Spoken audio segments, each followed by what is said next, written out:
Welcome into a Thursday edition of Main Street Sports Today, presented by Mid-Tennessee Bone and Joint. Chris Yao and Maurice Patton here with you on this Preps Thursday edition. We have plenty of exciting stuff to talk about, from preps all the way to pros. It's kind of what we do. It is what we do. I'm looking forward to this one. Will Hester is going to join us, Ravenwood football coach Will Hester, as they get ready for the Battle of the Woods. Raven and Brent. Brentwood will travel across the interstate and come on over for a big region tilt to determine the region champion. So that'll be fun.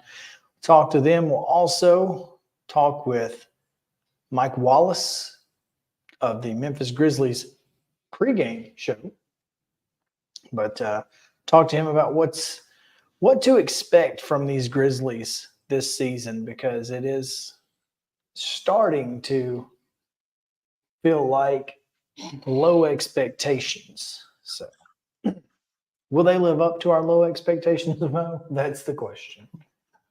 The expectations have been lowered this week. Obviously, They have. I They have think indeed. they're kind of adjusting to a new normal, if last night was any indication. So. Well, we're looking forward to talking to Michael a little bit. We'll also talk with Terry McCormick, of course, ahead of the Titans deal today and throughout the weekend before they get ready for the Falcons, who are sporting some new facial hair. Apparently, there's a good reason for it, but the Falcons coaching staff are all donning mustaches these days. So yeah, it's interesting. Anyway, plenty of great stuff to get to. We're going to do that now. But first, yesterday's results, today's schedule on the rundown. This is the Rundown. The Thursday Rundown is brought to you by Mockingbird Title and Escrow, an attorney-owned and operated full-service title company in Middle Tennessee that will get your deals closed without worry and fuss. A family business that offers the highest level of expertise in the industry when it comes to closing and funding your real estate transactions. Consider them part of your team. Call 615-274-8698 or visit mockingbirdtitletn.com today. All right, girls soccer action. Station Camp is a 3-0 winner over Franklin County. It was Signal Mountain 4, Hume Fog 3. Liberty Creek advances with a 4-0 win over Lakeland. Merrill Hyde 3-0 over Madison Academic. Ravenwood doubles up Brentwood 2-1. Franklin 3-0 winners over Walker Valley. And earlier today, Harpeth Hall downs Innsworth 2-1. College football last night, Jacksonville State a 41-16 winner over FIU, ensuring a winning season in the Gamecocks' first year as FBS members. Texas El Paso with the comeback win. Sam Houston blows it again, man. That's tough. 37-34 over the Bearcats. And in NBA play, the Pelicans were down 28-25 after the first quarter. From there, they took full advantage of the Grizzlies to take a 111-104 win in NBA. High school football tonight. All of these are 7 o'clock kicks, to the best of our knowledge. Lincoln County is at Columbia Central. Franklin Grace Christian is at Columbia Academy. Watertown visits Community. Donaldson Christian hosts Nashville Christian. Eagleville takes on visiting Cornersville. Stratford is at East Nashville. White House Heritage goes to Fairview. Spring Hill travels to Franklin County. Glencliff takes on visiting Lawson. Hendersonville making the long trip to Paris, taking on Henry County. Centennial is at Hillsborough. Boiling Springs goes to Joe Burns. Overton hosts Franklin. Maplewood hosts Republic. Brentwood Academy is at Montgomery Bell Academy. Ezel Harding is at Middle Tennessee Christian. Richland goes to Moore County. Nolensville is at Page. Portland hosting Hunters Lane. Webb School of Bell Buckle. Portland. Got nothing. Okay. Beach is at Springfield, and Sycamore goes to Stewart. Girls soccer today, Ravenwood and Collierville at 3 Central, Merrill Hyde and Westview, same time at 5:30 tonight. It's Franklin Bearden, Kingston and Liberty Creek, and South Gibson and Station Camp. NFL action tonight, Thursday Night Football. It's the Buccaneers at the Bills. That's a 7:15 kick on Amazon Prime. NBA play tonight. Sixers at Milwaukee at 6:30 on TNT. Lakers hosting the Suns at 9 on TNT. College football, Syracuse is at Virginia Tech at 6:30 on ESPN. On the Deuce at 6:30, Georgia State at Georgia Southern in a little Fun Belt action. And in college basketball, an exhibition tonight over in Cookeville as the Firehawks of UT Southern out of Pulaski will take on Tennessee Tech at 7:30. And you can see it on ESPN+. That is, folks, your rundown.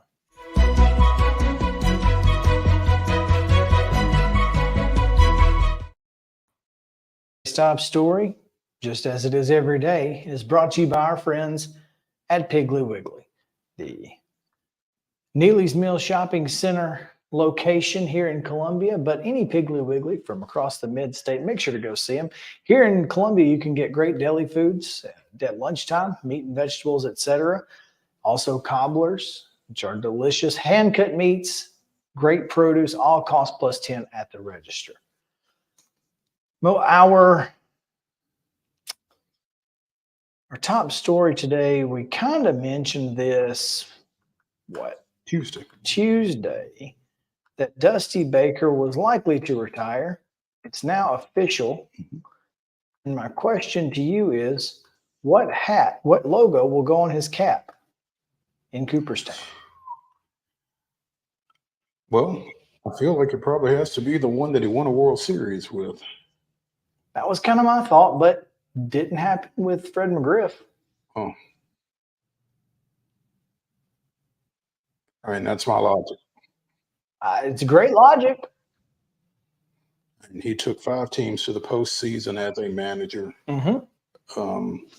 Played primarily with the Dodgers. I don't think it would be the Dodgers because he's going in as a manager. I mean, he's one of a handful of guys who has won 2,000 games over his managerial career. When he goes in, it'll be as a manager. He ranks 9th all-time with 2,183 victories. One of 12 managers to win 2,000 career games and the first African-American manager to do so. I mean, and of the other 11, 10 are in the Hall of Fame. Bruce Bochy, College Grove resident Bruce Bochy, is not, because he is still active. So I don't think there's any question he's going in. Like you said, I think the only question is, what hat will he wear? And I don't like nothing. I don't on like the nothing cap. either. I think it's a cop out. It is a little bit of a cop out. Yeah, it's not. I mean, they didn't. I guess Maddox didn't have anything on his cap, right? I don't think so. I don't like it. And I mean, Maddox, I don't- Maddox, I don't- it doesn't make sense. Maddox. I know he had great success with the Cubs, but he's a Brave. Everyone associates Greg Maddox with the Atlanta Braves. Rightfully so. Everyone except maybe some Cubs fans. And I don't know that Fred McGriff necessarily has that same one team that he's associated with, but I think you have to kind of, plant your flag somewhere. Ask the player, ask the person who their preference is. Make them pick, but pick something. I don't like the nothing on the cap. And like I said, I just think in Dusty's case, for everything he's done, the Astros are who he won a World Series with. So it'll be intriguing to see what direction they go in for Dusty's successor. We talked a little bit about some of the other managerial vacancies when we were talking Tuesday about this. You said yesterday, possibly off air, apparently Craig Counsell has interviewed with the Mets. Craig Counsell has interviewed, and I think if you interview with time left on your contract, it's a done deal. Well, It's a he full- doesn't have time. His contract is up. He's got 5 days left. This is what I'm saying. I mean, still, they had to ask the Brewers' permission, Or they could have waited 5 more days. or they and could have not waited, wait. waited 5. This is what I'm saying. So, if the Brewers are giving permission, doesn't sound like they've got any intentions of Craig or any level of confidence that Craig Counsell will return as manager. So it's a done deal. Now, who becomes the Brewers manager? That's the real question.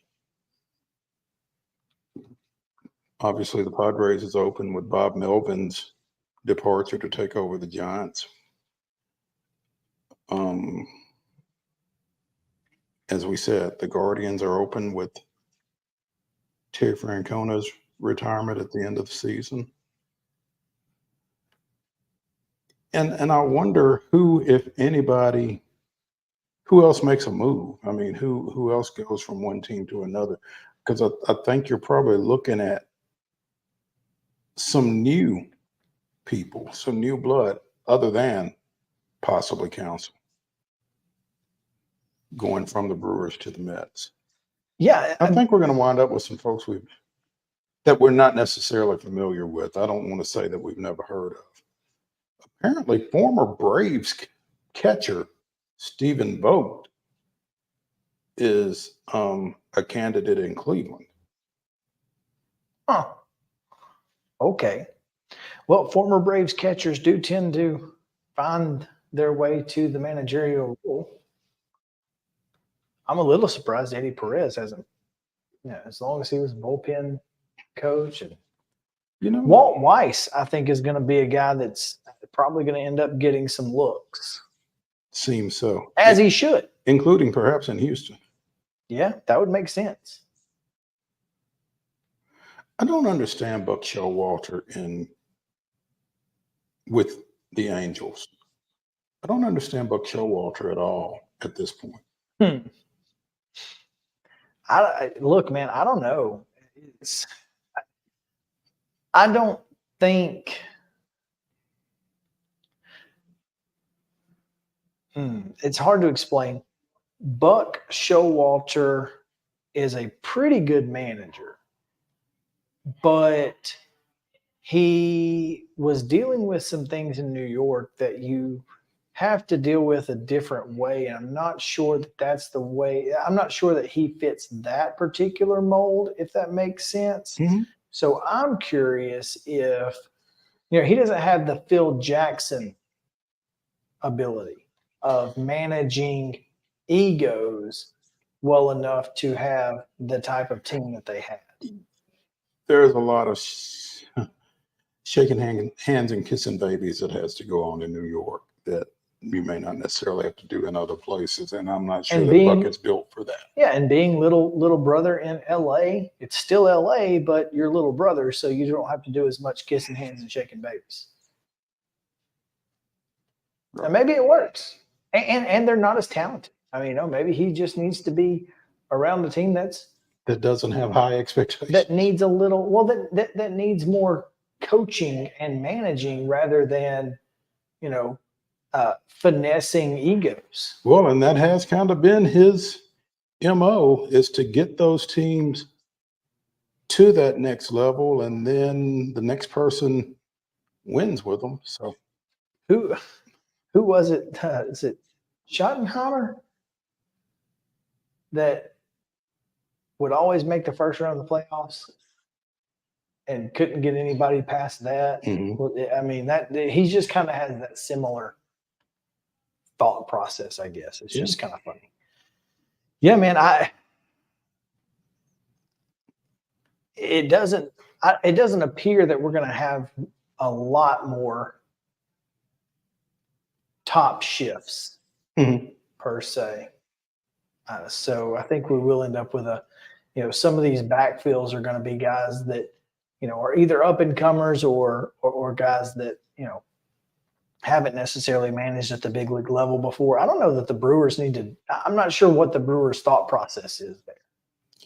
Yeah. I'm not either. I mean, I don't have any clue what direction they would try to go in,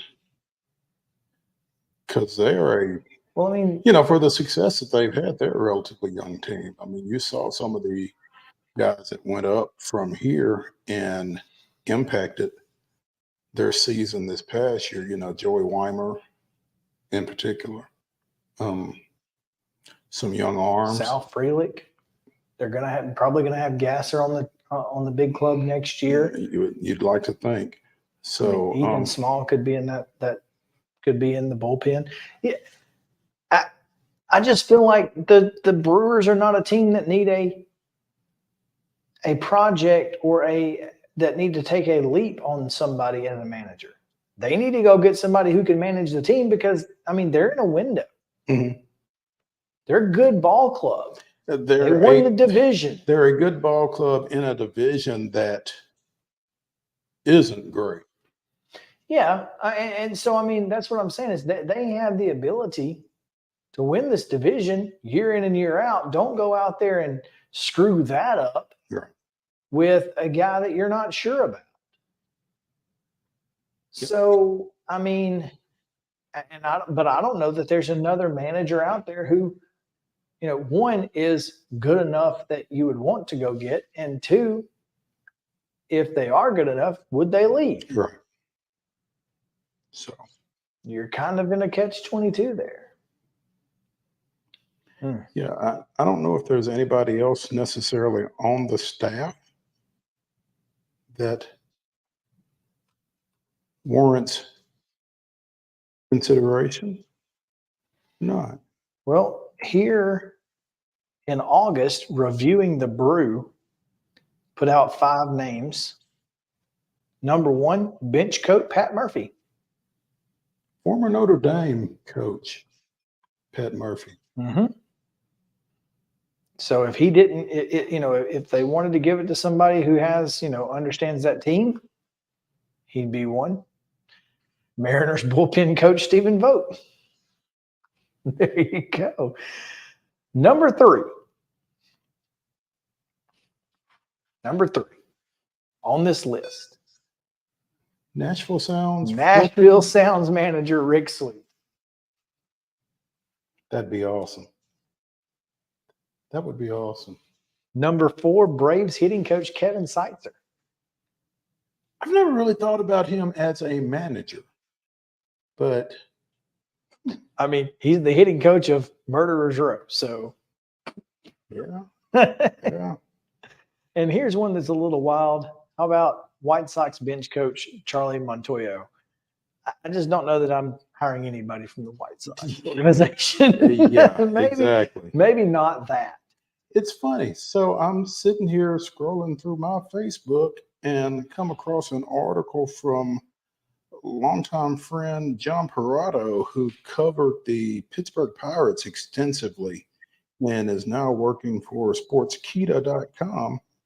And he's got an article where he sits down with Christian Yelich regarding the possible managerial change in Milwaukee. And what does Christian Yelich have to say?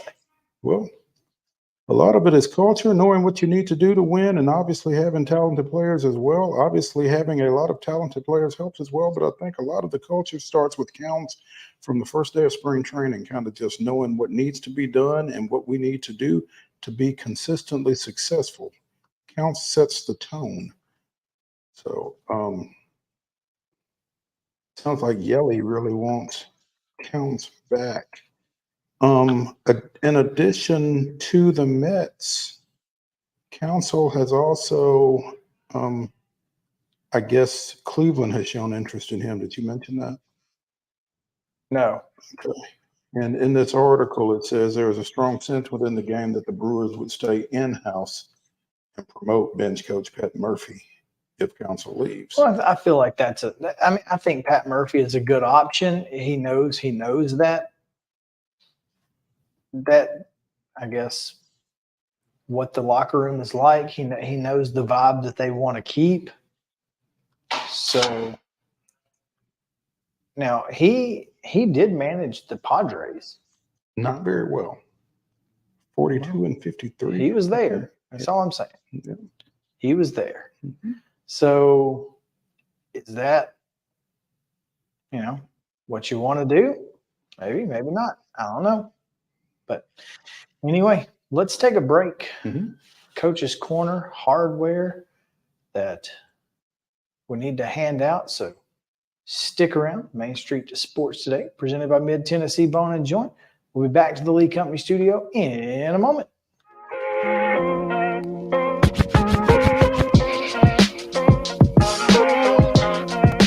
Mid-Tennessee Bone and Joint treats your orthopedic injuries and existing conditions. Our trained physicians will get you back in the game faster. Contact us at 931-381-2663 or www.mtbj.net.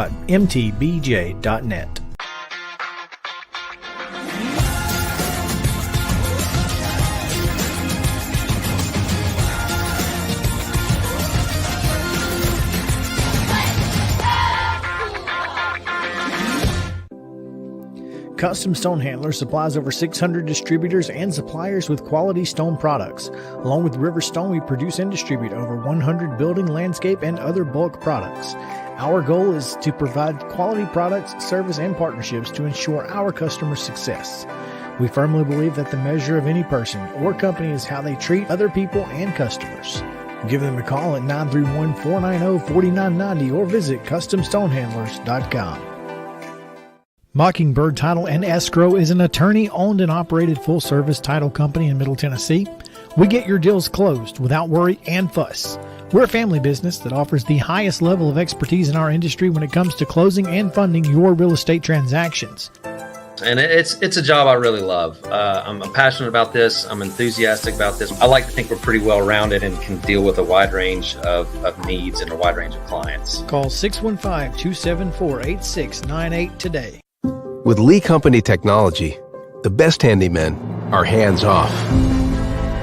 Lee Company techs have been using visual findings and other smart technology tools for years to add transparency and virtually take customers along. You see what we see, whether we're in a crawl space or on a roof. With Lee Company, technology helps us help you. No matter what's happening in the world, or at your house.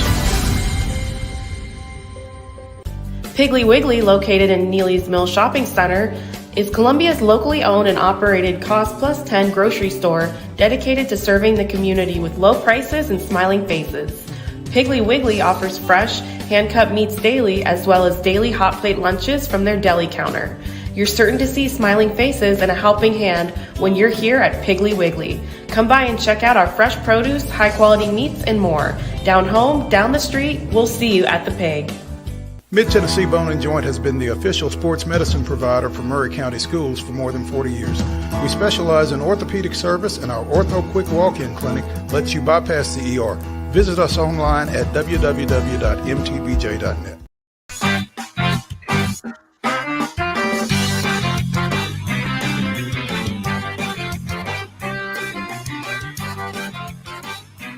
Welcome back in Main Street Sports Today, presented by Mid-Tennessee Bone and Joint. Chris Yao and Maurice Patton here on this Preps Thursday edition of the show. Glad to have you guys with us. Hope that you will stick around throughout the show, as we will be picking 10 of the Mid-State's biggest games, including the one we're fixing to talk about, as well as our game of the week, which is the battle for the borough, Oakland and Riverdale. So we're going to pick 10 games. Make sure to stick around for it. But right now we're going to head to Coach's Corner, where standing by is Ravenwood head football coach Will Hester. Coach, thanks for joining us. Yeah, thanks for having me, guys. I appreciate it. Oh, we're any time spent with Will Hester is good time. So we appreciate you taking some time, Coach. Big one tomorrow night. You guys are no stranger to it. I mean, it's really kind of throw the records out the window, literally, whenever it's the Battle of the Woods. Coming off of this past weekend and your matchup with Oakland, what do you like about your team heading into that game against unbeaten Brentwood? Yeah, I mean, I think we've improved from the start of the season. We opened up with Alcoa. That was the test. Kind of saw where we were at. Then we were able to run off 7 wins there along the way, getting to 4-0 in the league. And then went into that matchup with Oakland. Obviously they're going for their 3rd or 4th straight state championship in 6A. And anytime that you're on a barometer to find out where you are in the season, playing Oakland will do that for you. And I believe things didn't turn out the way that we wanted them to, but we did prove to ourselves that's a team that, we can play with, we deserve to be on the field with. And so now we're headed into a game versus another great team, another undefeated team in the state of Tennessee, and the Brentwood Bruins. So excited to allow our kids to be able to play in a matchup like this with so much on the line and so much energy behind it.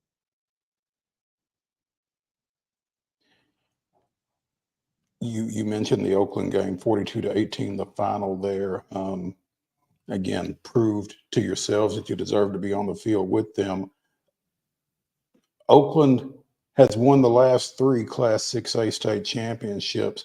Have they elevated themselves, Will, above everybody else in 6A? Is it them and everybody else? Yeah, I mean, I think it kind of is, Mo. I mean, for a while it was Maryville that kind of had done that. You know what I mean? I think Oakland's kind of elevated themselves to that pedestal. I mean, definitely the hunted, right? Where all the other ones we're trying to hunt them. So, they are a very talented team. Between Dwayne Morris and some of the other guys that they have on that team, those are definitely playmakers of a high quality, and you have to be prepared when you step on the field against them. Coach, when you look at this game, obviously Mo said you throw the records out. Well, you can kind of throw the records out, but both of you guys have certainly had plenty of success this season, and it's a game where it's all on the line this week. Of course, you're both guaranteed a home playoff game next week, but that's a region championship still means something. And so, getting your guys prepared shouldn't be too difficult when it's Brentwood coming to town. Oh, absolutely not. And the way the bracket falls this year, the winner of Region 6, which is what we are, actually locks up home field playoff advantage all the way through their run in the playoffs. So if you're lucky enough to make it to the semifinals, all 4 of those games will be played at your location, played at your site. So clearly, it has a lot of implications there, but the bragging rights among the community, the bragging rights at church, the bragging rights at Chipotle, all that probably trumps the playoffs. Hold up, not Chipotle. Oh, Maybe Moe's. That's where they all go, man. That's where they meet up. Chipotle. Really? Jeez, on purpose and Oh, everything. Chicken and rice, I guess, man. Chicken, rice, and beans. I mean, they've not talked to AJ Brown. I don't Yeah, guess, huh? clearly. Yeah. Hey, Coach, before there's a little something extra special in this game, and I don't know if you know this. I don't know if your kids know this or not. This series is tied at 12. So for 300, know that. I know that it must be with the playoff games added in there because it is on the Battle of the Woods trophy that we pass back and forth for the regular season matchup. We are behind a game or two in that, so the playoffs must be the one evening it up. Yeah, you're 3-1 against them in postseason play is Ravenwood. So that So there certainly you go. helps. That makes up the 2 games we're behind. So Yeah, but overall 12-12. This for 365 days, somebody will have full-on bragging rights. well, maybe only for 3 weeks because that's a chance we would play each other. There's again. that. But bragging rights nonetheless. Will Hester, in his second stint as coach at Ravenwood, joining us here on Coach's Corner here on Coach's Corner on Main Street Sports today. Will, not a lot of names on this team that a lot of people are familiar with. You know, no Jake Brennanstools, no Van Jeffersons, no Chris and Seth Rowlands, that kind of thing. Who's getting it done for this Ravenwood team this time around? I mean, and that's a great point, Mo. I mean, we are kind of I wouldn't say undervalued, but maybe an under talked about group. I mean, we're playing a bunch of young kids. Us and Brentwood are kind of in polar opposite positions when it comes to that. You know, they're going to roll out 30 seniors. They're going to start 10 of 11 seniors on defense. Our offense is going to start 1, maybe 2 seniors, depending on health. You know, we're going to have a bunch of juniors and sophomores out there, you know, and I think that's a big part of what's allowed us to improve throughout the course of the season.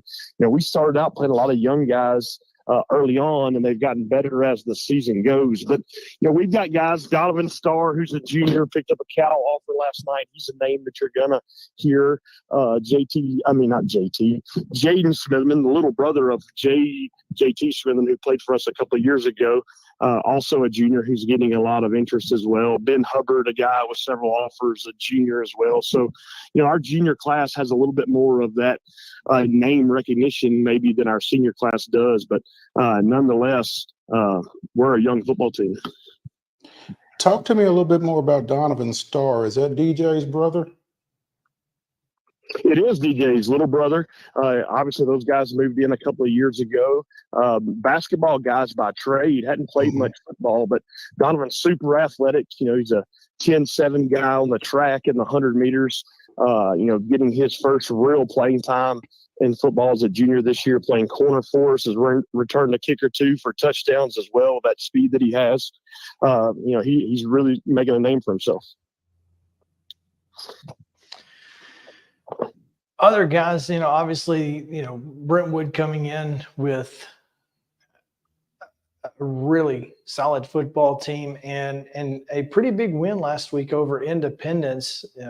Though we did find out there's a tiny asterisk to that a little bit. Yeah, but I don't know how tiny that asterisk is. I would say it's a pretty big asterisk, but yeah, I mean, it was a huge win. You know, you look at that score and you're like, that's an Independence team that we had to fight tooth and nail to win on a field goal at the end of the game to beat earlier in the season. And you're like, wow, that may be Brentwood's most impressive win. But then you pop on the film, you realize that Independence was without some of their star power, namely the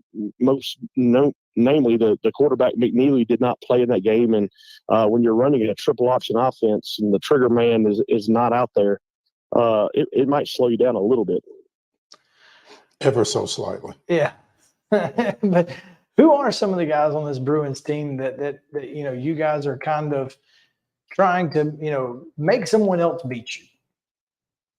Well, absolutely. I mean, obviously, Baylor Hayes, the quarterback that moved in this year, is getting a lot of the recognition. I wouldn't be surprised if his name doesn't pop up on several Mr. Football ballots this year. Doing a great job of kind of Johnny footballing his way around the season and keeping plays alive with his feet and then finding those kind of chorus of great receivers they have, Matthew Manning and there's another Merrill in the mix, Clayton Merrill in the mix. There's even a younger one I think that got moved up from the freshman team. So 2 Merrills out there right now, and then the running backs have done a great job. Trey Doris got hurt early in the year, was having a great season before he got hurt. We believe he to be back this week, and Gavin Nelson has kind of stepped in since he's been injured and doing some really good job on the offense. But, a lot of people are talking about the strength of the team being the offensive line, and that's a very good possibility. Those guys have done a good job all season long, allowing them to throw and run. I think the strength of their team personally is their defense. They've done a great job of holding everybody down throughout the season. It's kind of the mark that Ron Crawford started years ago, right? Brentwood's always kind of been known for playing great team defense, and maybe not the name recognition over on that side of the ball, but a football name nonetheless. Maximus Orifice playing inside linebacker is a force to be reckoned with, and you kind of got Mason Ball who is playing corner for them. He's kind of the emotional, energetic leader of that team on the defensive side of the football. But they're playing really, really sound defense, and we're going to have to be on our P's and Q's if we're going to light up the scoreboard much tomorrow night. And you talk about lighting up the scoreboard, Will, and their defense being the key. In those 7 wins between your week 1 loss to Alcoa and last week's loss to Oakland, 35-35, 28-49. You mentioned the 16-14 win over Independence, 24-41. So, you guys have lit it up pretty well. How do you continue to do that against this Brentwood defense and give yourself a chance?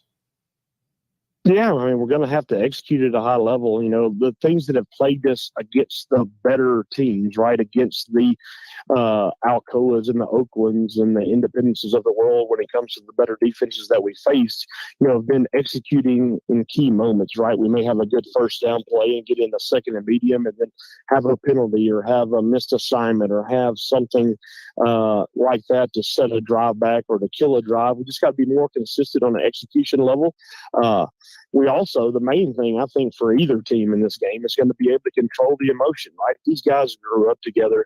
The majority of them probably played Y basketball together. Heck, anybody now starts out playing 5- and 6-year-old soccer together. And, all these kids know each other. And you've got to be able to kind of put the emotion, put the energy that's running through your body because it's people aside and play the game of football and execute your assignment, execute your job without, allowing the emotion that's tied to it to affect you. So I think the team who handles the emotion of the game, handles the fact that there's probably going to be 5,000 people in the stand, handles the fact that, Darren Jones and Tate and their little game day entourage will be there before the game and that we're the TV game this week for My TV 30. There's going to be a lot of reasons to get yourself distracted from playing the game of football, but we're going to have to be the ones that get refocused as quick as possible in order to be successful. That little game day thing. You don't sound too excited about all of the festivities around the game, Will. I'm all about just getting to the game, right? Our message this week is we can't play it before it starts, right? We can't get too emotionally invested and too emotionally drained before we ever kick the thing off, right? We're showing up over there. We're going to go through our normal road routine. We're going to dress over at the middle school so we don't have to walk through the pomp and circumstance that we'll be there, tailgating area and all that like most of the road teams do. And, we're going to try to sneak in the back door and play as good as we can and sneak right back out. How much of an impact does being the TV game make? Other than make it last longer, I don't know that it impacts everything much. Obviously, there's going to be more timeouts. There's going to be more breaks in the action. I think it helps a little bit kind of calm the game down. You know what I mean? If the game's moving really fast, it's easy for it to kind of spiral out of control one way or the other. So I think the extra added timeouts, the extra added time between quarters and things like that will allow both teams to kind of be able to settle in and kind of take a breath, if you will, and allow the emotion of the game to kind of settle down. I've always been intrigued because in the high school level, you just don't have that. So, obviously a lot of your kids are going to play at the next level and they'll get used to it eventually. But high school kids don't typically have to deal with, man, we just got some momentum. Now I got to stop for 3 minutes for commercials. Are you kidding me? Like it's interesting how that affects high school kids. But Will Hester here joining us. It's more than you think, to be honest. Well, yeah, I was kind of surprised at how it has affected some games at times because of the momentum factor. But anyway, Coach, thanks so much for taking time with us. Good luck. It's going to be a great football game. We're looking forward to keeping up with it. Sounds great, guys. I appreciate it. And, if you need any help with your pick on the Battle of the Borough, I wouldn't bet against the Patriots. I don't think anybody with much thought process is going to bet against. But we certainly do appreciate the insight, Will. Yeah, there's no doubt. Hey, good luck tomorrow night. Absolutely. I've seen them. They're huge. Oh, man. All right. We're going to hand out some hardware now. No, it is the Custom Stone Handlers End-to-End Life Team of the Week. Although they did not hoist a gold trophy, they did hoist a trophy and a pretty great run for this team all the way to the state finals. Absolutely. Loretto Volleyball finished second in the state in Class A, losing to first-time state champion Sale Creek in the Class A finals over in Murfreesboro last week. Lady Mustangs finishing up 46-8 on the year. And like you said, a great run. Their only two postseason losses came at the state tournament, both to Sale Creek. Yeah, in the double elimination 8-team event. So, it took the best to beat them. Yeah, well done to Sale Creek, by the way. Yeah, they had been there. That was their 8th consecutive state tournament appearance, and they finally broke through. So, yeah, congratulations to them, and congratulations to the Lady Mustangs of Loretto, our Custom Stone Handlers Team of the Week.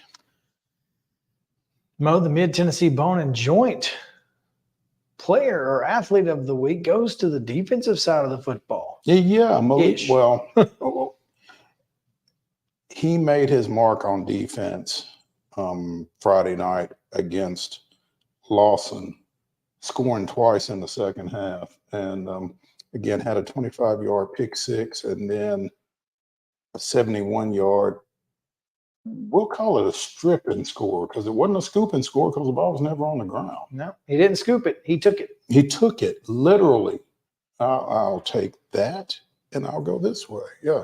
So Columbia Central senior linebacker Malik Smith is our Mid-Tennessee Bone and Joint athlete of the week, and congratulations to him. No doubt. All right, we'll take a break. When we come back, more information and evidence continues to surface against Michigan in their alleged sign-stealing operation. Is there evidence linking the probe to South Carolina and perhaps Tennessee and Clemson? We'll discuss after this on Main Street Sports Today, presented by Mid-Tennessee Bone and Joint. Stick around.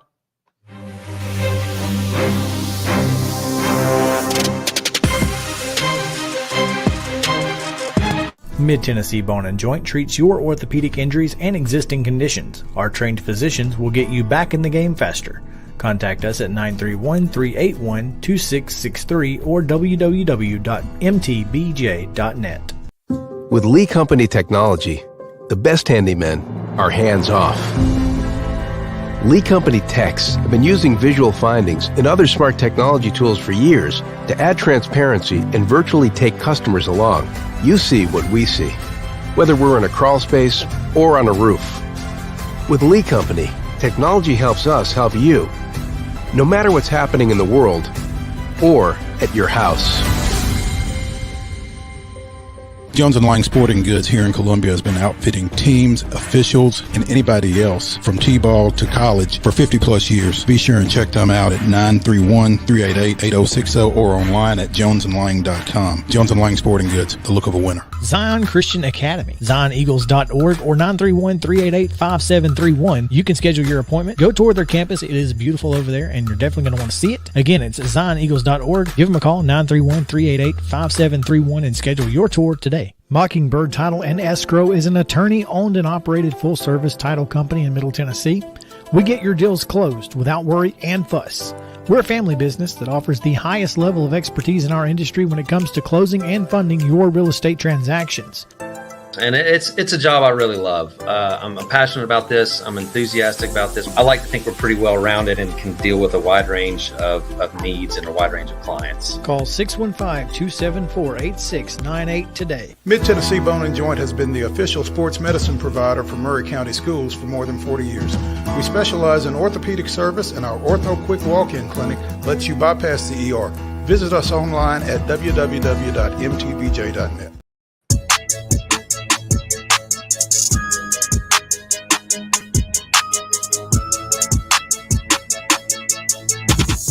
Welcome back in Main Street Sports today, presented by Mid-Tennessee Bone and Joint. Chris Yao, Maurice Patton here on this Thursday edition. It is a Preps Thursday. We'll be talking a little bit of Preps football later in the show when we make 10 picks on 10 games from across the mid-state. Right now, however, we're going to talk a little bit of college football because not only has more information and more evidence come out, Mo, but the NCAA, according to Larry Lage of the Associated Press, Lage. I think it might be Lage. I'm not entirely sure. The NCAA is now interviewing members of Michigan's football staff. It can't be good. Yesterday, some information came out that the NCAA was tipped off because a third party, maybe investigator, attorney, something like that, was investigating this. And there have been some, fingers pointed as to who may have funded said investigation, such as Michigan State, Ohio State, Rutgers?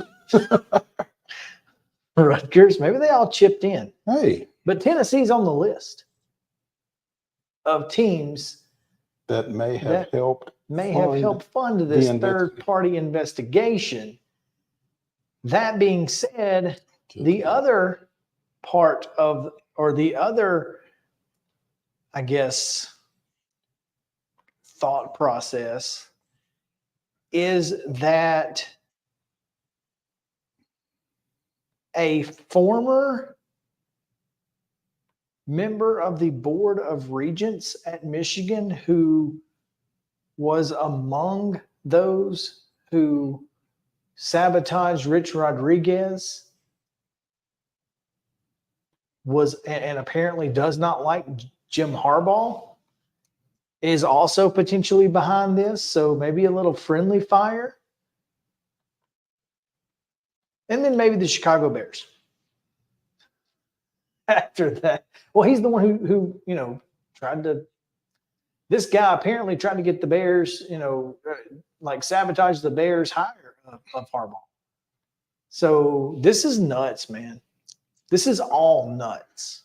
I think you probably need to connect the dots between Tennessee, which is not a member of the Big Ten and has not played Michigan in quite some time.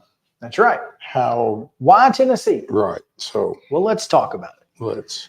Apparently, and inside of context, I can maybe see how this would work. Shane Beamer has a history, a little bit of a shady history, if you will, when it comes to situations such as this. As an assistant at Virginia Tech, he was part of a scheme that included some inside information on Wake Forest.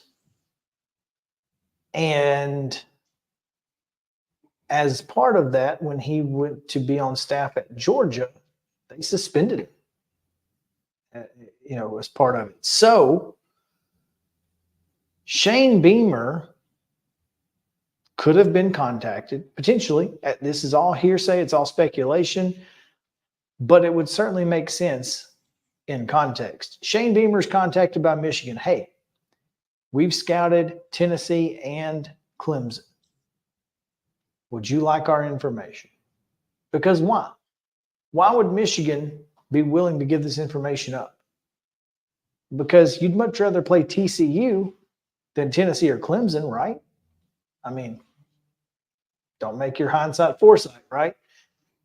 You'd much rather play TCU than Tennessee or Clemson. Well, South Carolina can kill two birds with the same information.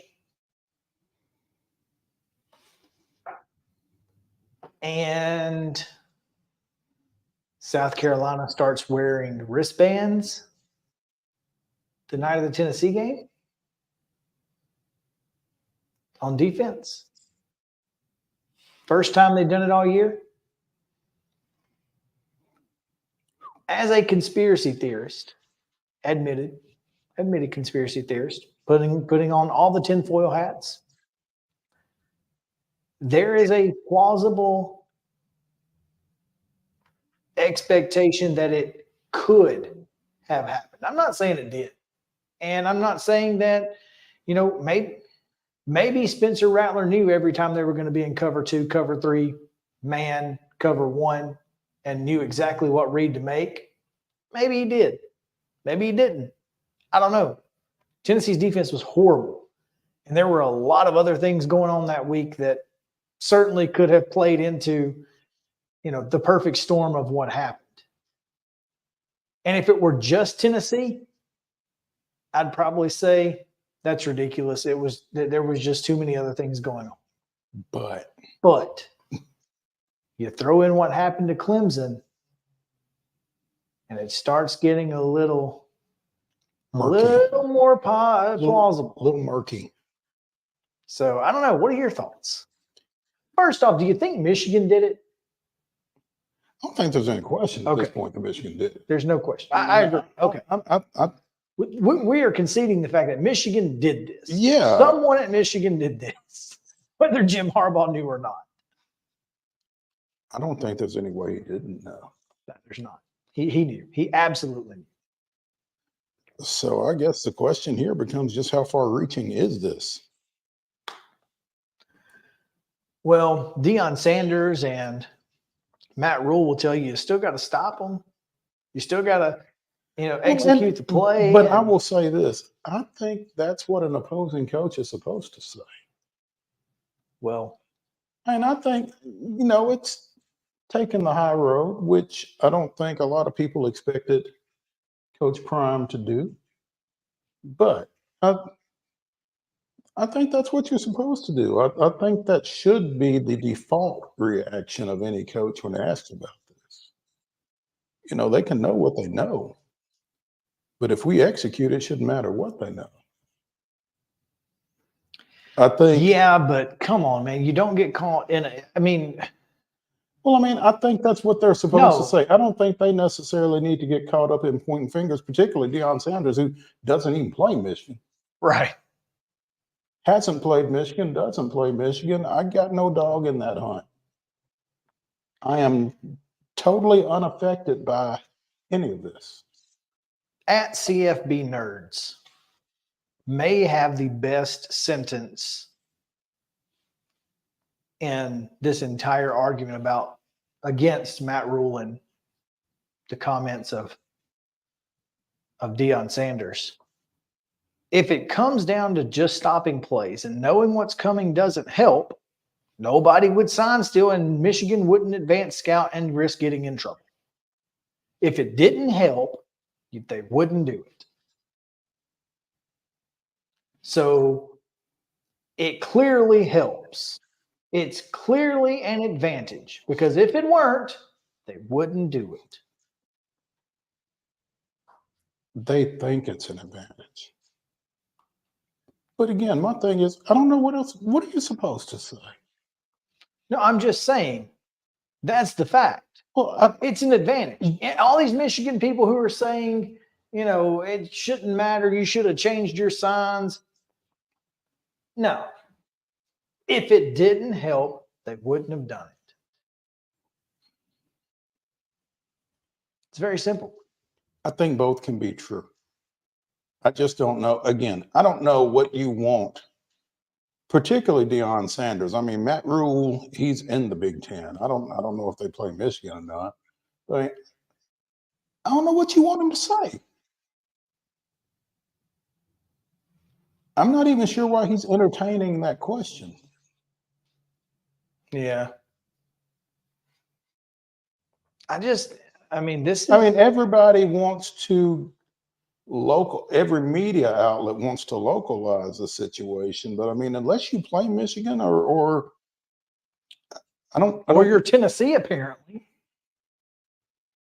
Or Clemson.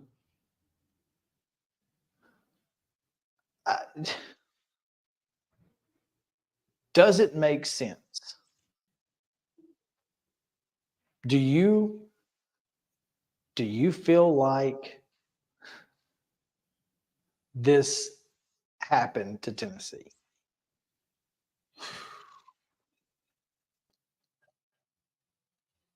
I don't understand necessarily what this happening to Tennessee encompasses. Does this mean that Michigan scouted Tennessee? That's correct. And then passed the information along to Beamer or the South Carolina staff, and they had it Correct. that night? Yes. That is what is being danced around by John D. Bryce in footballscoop.com. Well, I mean,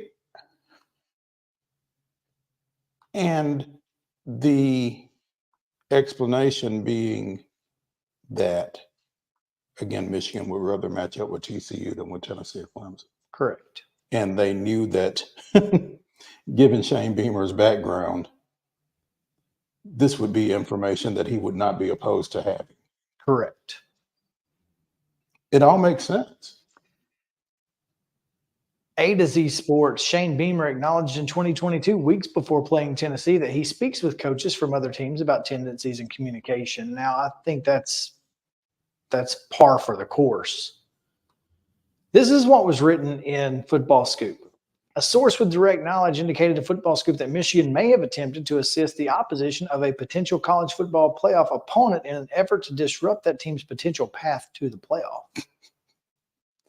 Say that 10 times fast, by the way. No, I don't. You remember in high school English, or maybe junior high English, when you used to have to diagram sentences? Oh, yeah. How would you like to diagram that one? No, thank you. Source indicated, subject verb. That's all I got. And everything else is a modifier, huh?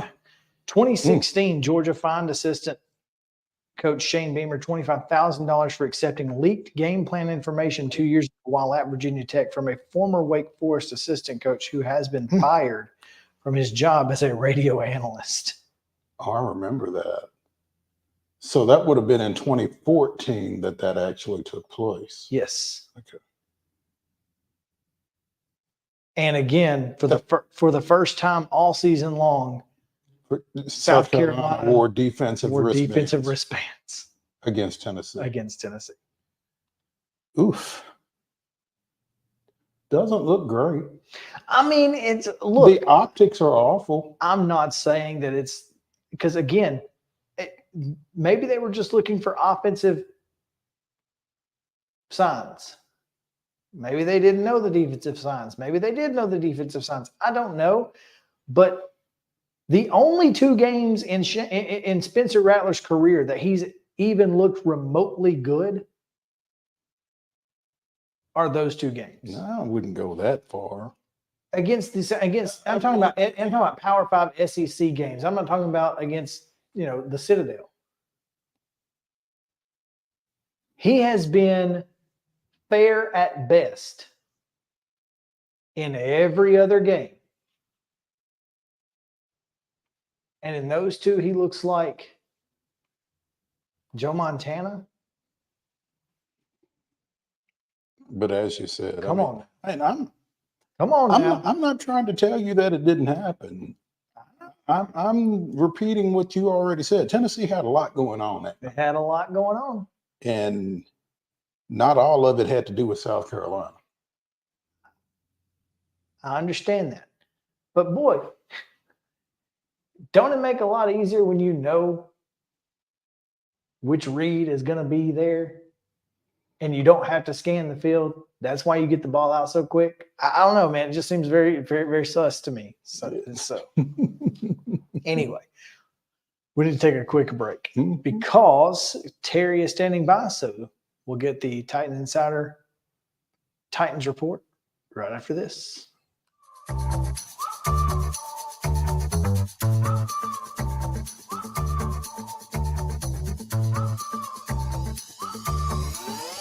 He shoots and he scores!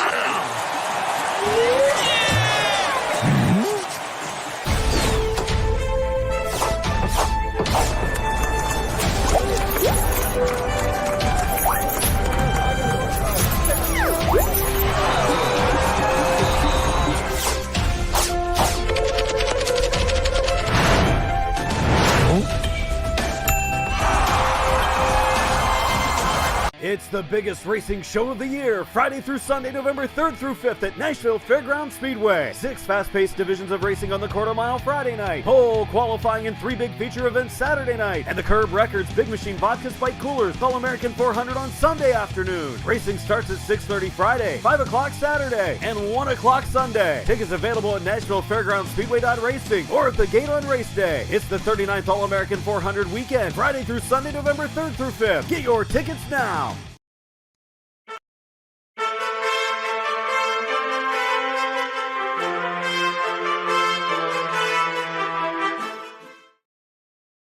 Welcome back in. Time now for the top of the hour Titans report from Terry McCormick. What's up, Terry?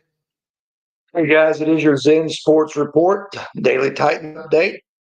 Guys, the Kevin Byard situation has already had some repercussions possibly to the Titans this week beyond just, them trading away and the bad PR that comes with that. Yesterday, Roger McCreary left practice early, tweaking his hamstring, and he wasn't out there during the open part of practice today. So he's the nickelback. If he's not able to go, then that forces them to do some serious juggling, probably involving Elijah Molden, who was going to be the heir apparent to Byard back there at safety. So it juggles things even further in a position group where they're already razor thin. So take it for what it is. We'll see where McCreary is tomorrow and what his status is for Sunday. Now, Terry, they acquired Terrell Edmonds in the trade. Terrell Edmonds, and then they also picked up a guy named Kayvon Wallace off waivers from the Cardinals yesterday. Today was his first day there. And they're going to do their best to incorporate at least Edmonds, who's been here for the full week of practices. I think they're going to do best to incorporate him into some sort of role on Sunday. But he's more of a straight in the box safety, not really a cover guy, almost a mini linebacker, which that would help you in the dime package maybe, but maybe not in the nickel package so much, because shifty type receivers often play out of the slot. Guys like Cooper Kupp and such often play in that slot, and you don't want a big guy that can't move quickly covering him. McCrary is the perfect guy to be that nickel back, because he's really a little bit undersized to play outside, but he's very good at sticking with his man and being able to adjust when the receiver makes their breaks. So to me, this is something to definitely keep an eye on regarding Roger McCrary. Now, can Wallace be that guy if you can get him up and running in time for Sunday? Possibly, but I doubt they can get him up and running for Sunday. That would be a big ask to get a guy that you just pulled off the waiver wire up and going to do anything more maybe than covering a punt or a kickoff. So I don't even look for him to be active, to be honest with you. So, the other options would be to go with either Dane Cruikshank and move Molden to nickel. If McCrary can't go with Dane Cruikshank, go with Shaheem Carter. Some of those type of guys. Maybe Edmonds could fill in back there some. But yeah, it's going to be an interesting situation to see what they do in the first game without Kevin Byard, if they have to shift Elijah Molden elsewhere. Just what they need, huh? More uncertainty in the defensive secondary. Absolutely. And that's not exactly been an area of strength so far this year. So it's going to be interesting to see what they do against the Falcons. They're probably fortunate that even though the Falcons have some serious weapons like Drake London and Kyle Pitts, they're not a prolific passing team. They would rather run the football and use Bijan Robinson if they can, and then let everything else kind of work off of that. So they're probably lucky that they're not facing somebody like the Bengals or the Chargers that like to air it out this week. Well, it's going to be interesting because, again, Desmond Ridder doesn't exactly instill a whole lot of fear into a defensive backfield, so that's good. Who's going to catch punts? Good question. We were out there watching today during the open part of practice, and Kyle Phillips muffed another one in practice. Jeez. So this guy is really struggling with his confidence right now. I mean, the other options are this. Shai Smith, who's on the practice squad. Eric Garrer, who's on the practice squad.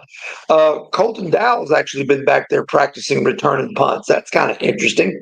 And I did not realize that was part of his resume at UT Martin. I don't know that it was. But he is back there, getting a look.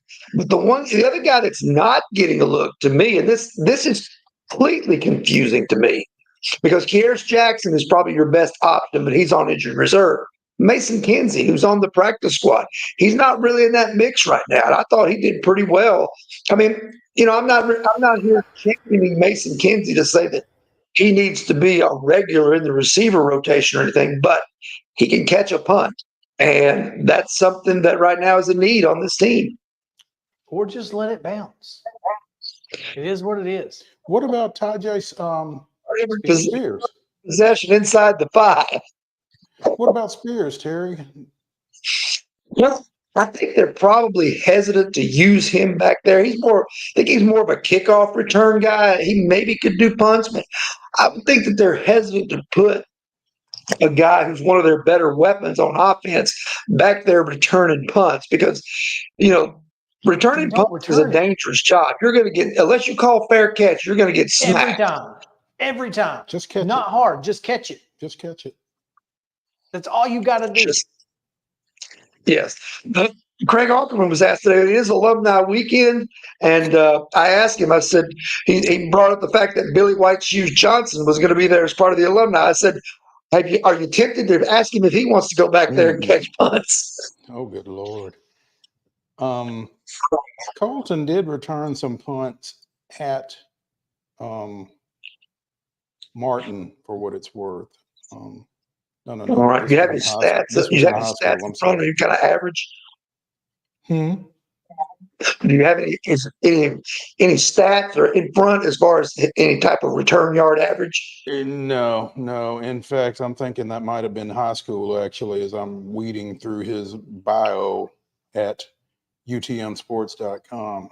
I don't know that he returned. Those At, are much harder to catch than any high school punts. If you can catch a high school punch, you can catch anything. Especially those that are coming off the side of somebody's foot and going 20 Right. yards. And they're end over end, or they're knuckleballs. I mean, heck, you're in good shape if you can catch a high school punt. But yeah, this is going to be an interesting week. Do we have any? What's the latest on the injury report? Well, they haven't sent it out unless it's come out here in the last minute. Okay. If you'll allow me to check, I'll see if they've sent the email. I don't see it out just I don't yet, see it per so. se either. But Ryan Tannehill was not out there in the open part of practice. Josh Wiley was not out there in the open part of practice. McCrary was not out there. And then DeAndre Hopkins and Derrick Henry also not out there, probably getting their customary Thursday rest. Traylon Burks. Traylon Burks was there. He was present and accounted for. Good. Right, every little bit helps. Yeah. Yes. No doubt. Especially when you're in a situation where we may or may not have, a number one receiver by next week. You never know. I mean, at this point, you start to wonder, was the Byard thing just an isolated deal where they got something that they thought was a good return on it? Or do we think that this team is, setting everything ablaze and having a fire sale? So it's going to be interesting, because if there's going to be a fire sale, it's going to have to happen over the next 5 days. The deadline is Tuesday. Trick or treat. And the weird thing of that is too, that if you make another deal, there is no time to have practice reps with the new guy that you might get in, or somebody off the bench, or the practice squad that you're putting in there, because you're playing on Thursday in Pittsburgh. So there is no, full week of practice to get the next guy ready. You better have the next guy ready right now if you're going to make a deal and get rid of somebody. Yeah, this is these short weeks, especially after the trade deadline, and not exactly perfect, especially for this brand of Titans. So, is Mike Vrabel calmed down yet, or is he still irritable? We didn't get to talk to him today. They don't make him available on Thursdays. We'll find out tomorrow Just as and well. see what kind of mood he's in. Good luck. Yeah, good luck. Tell us about Zen Sports, Terry. All right. Zen Sports is the new sports book in Tennessee that's revolutionizing the way you earn sports betting rewards. With Zen Sports, your rewards are cash rewards. You bet with real money, and now you're rewarded with it too. Earn a whopping 5% cash back welcome bonus for your first 15 days when you sign up with code MAINSTREET, MAINST. Keep betting and keep earning every month after that with up to 3% cash back rewards on your betting volume. Best of all, you can earn cash commission on your referral bets with the Zen Sports Referral Rewards Program. Zen Sports, betting just got better. Gambling problem, call 1-800-889-9789. Terms and conditions apply. Must be 21 and older and in Tennessee to bet.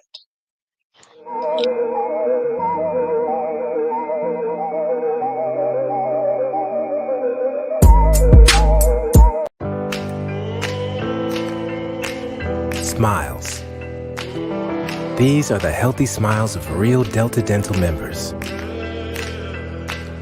Folks with access to the nation's largest network of dentists and low-deductible plans with 100% preventive care coverage, all backed by over 65 years of expertise.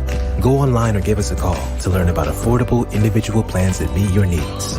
1-855-844-0445. Since 1975, Mid-Tennessee Bone and Joint Clinic has treated the orthopedic needs of Middle Tennessee residents. The trained physicians provide surgical options and minimally invasive options to treat all orthopedic needs. The walk-in clinic, OrthoQuick, helps you bypass the ER while treating sports injuries and acute needs Monday through Saturday. Visit MTBJ online at mtbj.net or on social media at Mid-Tennessee Bone Joint Clinic.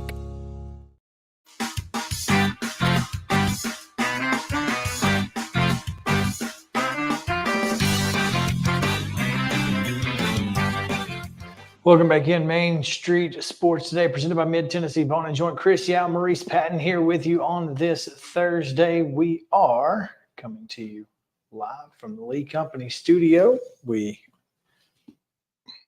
had our guest, but we lost him. So we are going to let you know that when we get Michael back, we'll talk a little bit about the Grizzlies. You were saying something off air. Is it something you can say on air? Before Terry? What was I saying? I don't remember. I don't either. Oh, that's unfortunate. It is. That's the unfortunate part of you working with an old guy.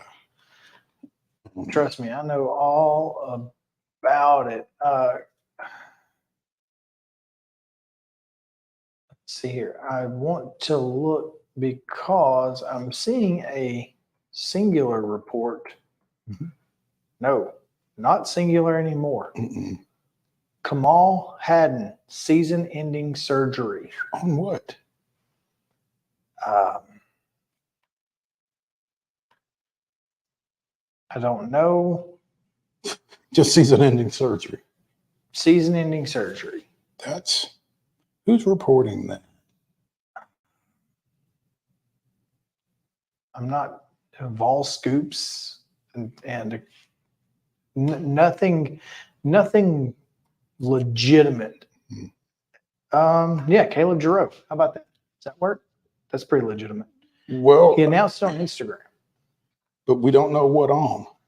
No, he just he kind of gave a soliloquy on Instagram about how he's shoulder surgery, according to Patrick Brown of 24 at P Brown 24/7.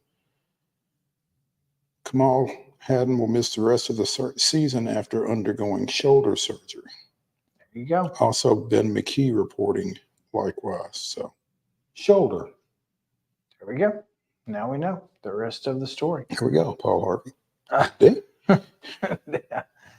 Oh man, that is unfortunate. Kamal had been obviously he got a lot of heat for a couple of things. Obviously, the South Carolina game, which now makes a little bit more sense, and then his less than enthusiastic attempt at a tackle in the Florida game.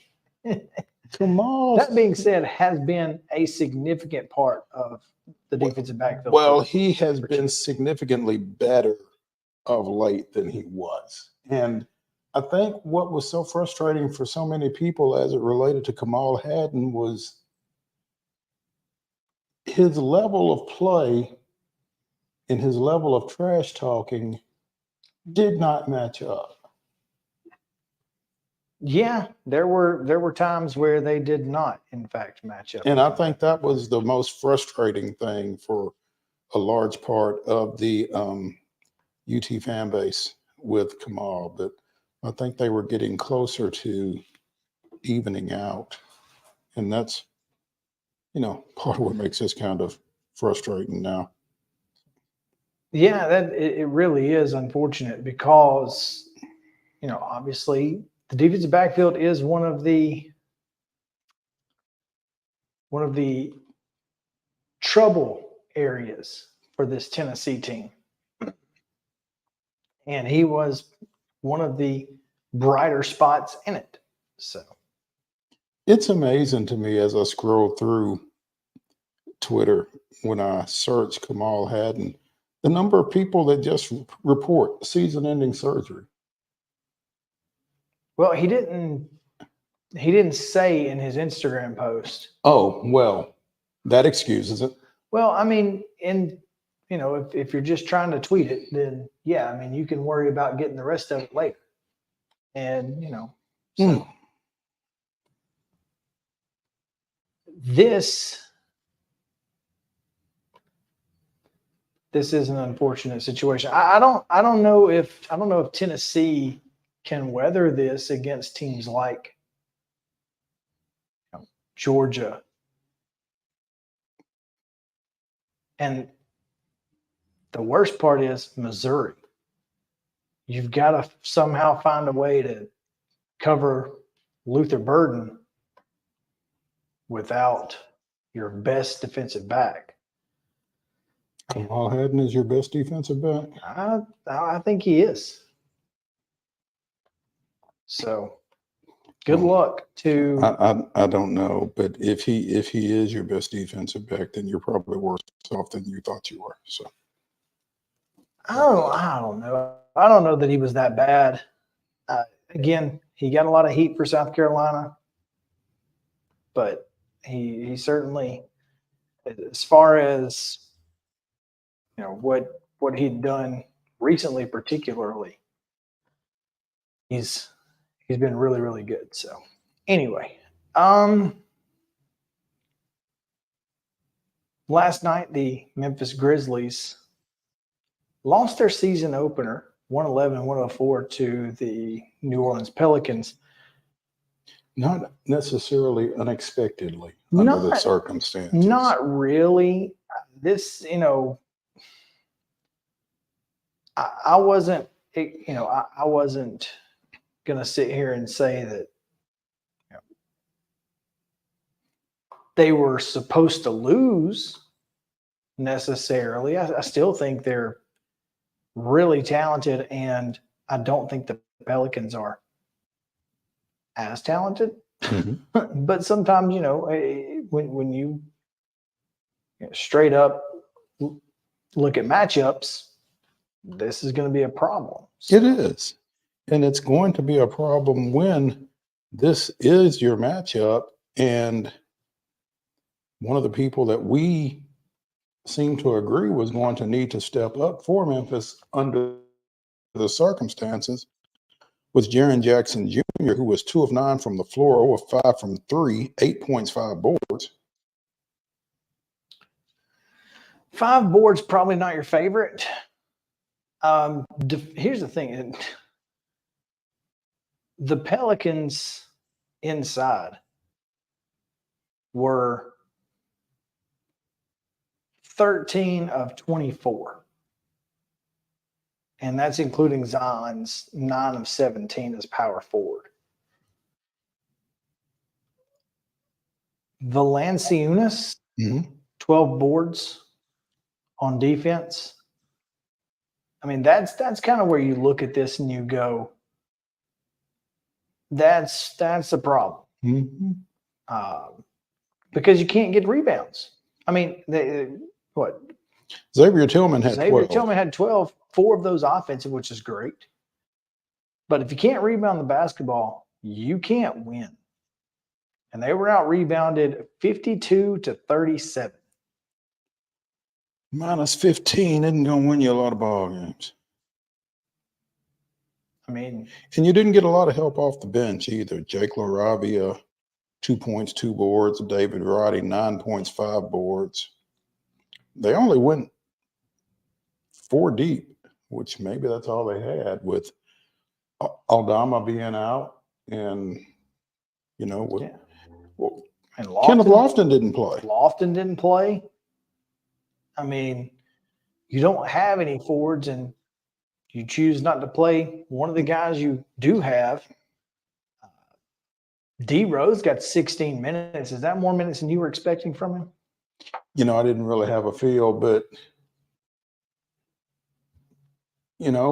without Ja, that's not, 16 minutes in a 48-minute game. I don't know that that's necessarily too much.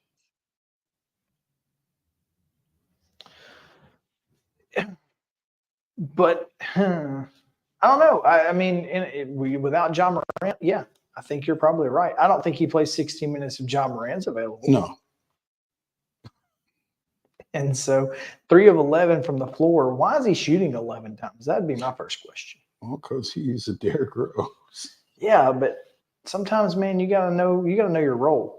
I know you've And- been Derrick Rose, but you are not Derrick Rose. Well, if Marcus Smart is 6 of 11, then do you feel like you've got to pick up a little slack somewhere? I think I'd have just found Desmond Bain and let him keep shooting it because dude was on fire. 11 of 22 from the floor, 5 of 10 from 3. Yeah, I think I'd have just. Yeah. I'd have been the point guard and found my shooting guard. Let Desmond cook. Huh? let Des cook. Yeah. I don't know, man. And is that the game plan going forward? I don't know. Apparently, Michael is having some issues with Connectivity. Yeah, and I don't know. Justin, can you call him? He's asked me if we could call him, and I thought that was you texting me. It was him. I apologize. Justin, I sent you the number 5 minutes ago, man.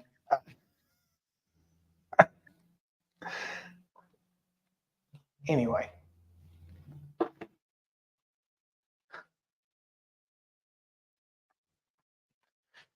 Is that the game plan going forward?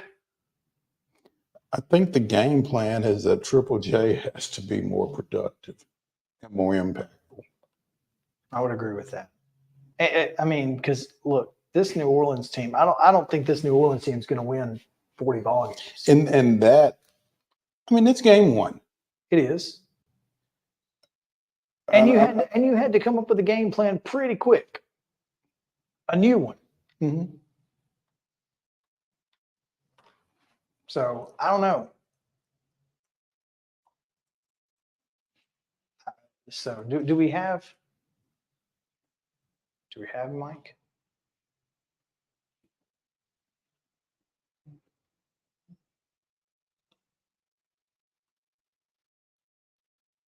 All right, well, we will wait patiently. We will have time for about 2 questions. Go from there. But yeah, it's this is going to be an interesting season for the Grizzlies. Yeah, because and it's tough because for the most part it feels like what they've got is what they've got. Right. And forced 21 turnovers last night. Didn't turn the ball over. You feel like in a game where you have 13 turnovers to their 21, you feel pretty good. But that minus 15 on the boards, that you got to be able to rebound in the NBA. You got to be able to rebound. Period. And that is unfortunate. That's where we sit. So, all right.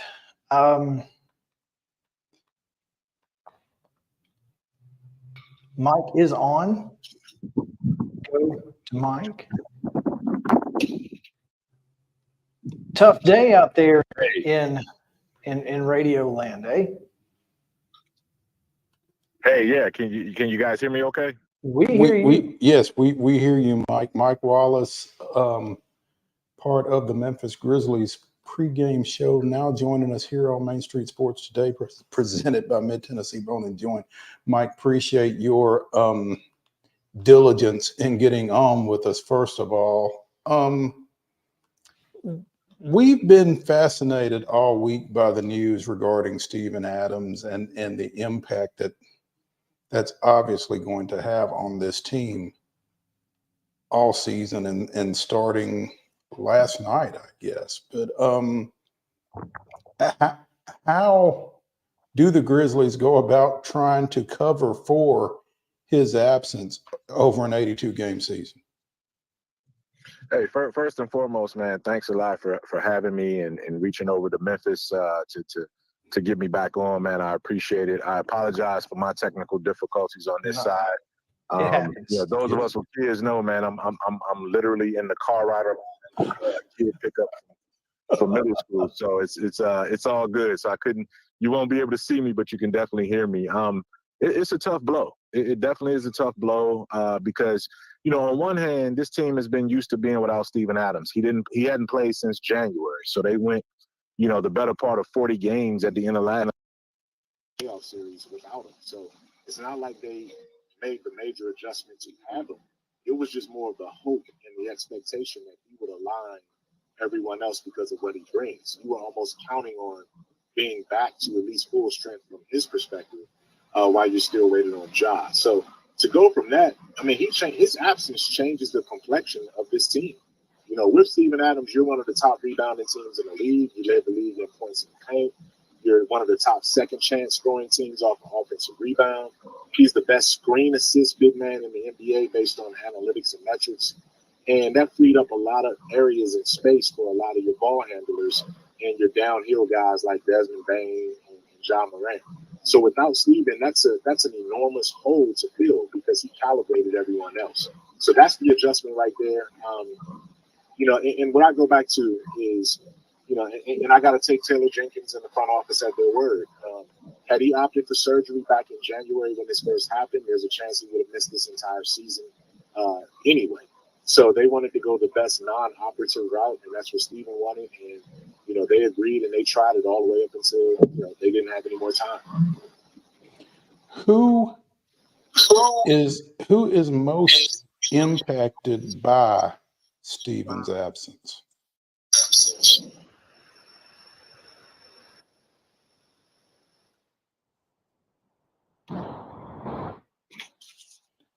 Hey, you guys still there? Yeah, we're here, Mike. Sorry about that. Okay. I apologize. I lost you again on that one. I don't know where I cut off at. Yeah. I was just asking you, who on this team currently is most impacted by Steven not being there? Number one is Jaren Jackson, because now, you know, everything that Jaren wanted to do better, he was going to improve with having his big brother beside him, you know, to kind of cover up some things in the post. But now his rebounding issues have been exaggerated. Like when Jaren has a bad rebounding game, it's going to be, you know, you can't ignore it. You know, like last night, he had 0 rebounds and 0 points in the first half. That can't happen, especially when you're without Steven and you're without Ja. There has to be a better way for Jaren to get involved, and it's on the coaching staff to get him there. But it's also on Jaren to be aggressive and find his spots. So first and foremost, I would say Jaren. And then secondarily, it would be the point guards, you know, a Marcus Smart right now, a Derrick Rose, who definitely can benefit from having some extra space to operate in the pick and roll game when Steven is there, you know, blindsiding and completely evaporating guys from their view. So he would help them in there in sort of the mid-range game with the pick and roll. And Jaren Jackson Jr. could be helped at the basket and underneath with Steven Adams. You know, Mike, as Chris and I discussed this developing situation for the Grizzlies, we talked a lot about Jaren Jackson Jr. having to be something that he isn't necessarily with Steven Adams out. It is, you know, it's you know, he's 7 feet, he's athletic, he can jump, he leads the league in block shots. So if you can reach up and block a shot, you probably should be able to reach up and grab a rebound right now. I mean, I know you can't do both at the same time. Otherwise, you'd be Bill Russell and in the Hall of Fame with 9 championship rings or 11 or whatever, how many ever he had. But there's got to be a better way for him to be effective, you know, and being that size. So Jaren has gotten better, in particularly interior wise. His footwork and his timing has improved drastically from just 2 years ago. So it's just a matter of, okay, now I have the opportunity and the onus is on me. And I think that's what he has to go into this season believing. And he's already said as much. It's just one game, but were you surprised Kenneth Lofton didn't play last night? You know, that's what, you know, I got that question several times throughout all of our shows on Grind City Media is, am I surprised? Not really. I mean, Kenny Lofton has never been a part of the rotation. But now your depth is at such a critical point where when you're losing and you're not rebounding and you're not scoring particularly well in the half court, why not try to use, you know, somebody who's available on the bench? I don't think Taylor's going to be stubborn at all in this approach. I think when he feels comfortable and Kenny Lofton is going to be able to take on the defensive assignments, then he's going to be used. You know, Kenny Lofton is a 6'8", 6'9", you know, 280-pound guy. You don't miss him sitting on the bench. You choose not to use him if that's the case, right? He's not hiding. You didn't look down there and not see him, right?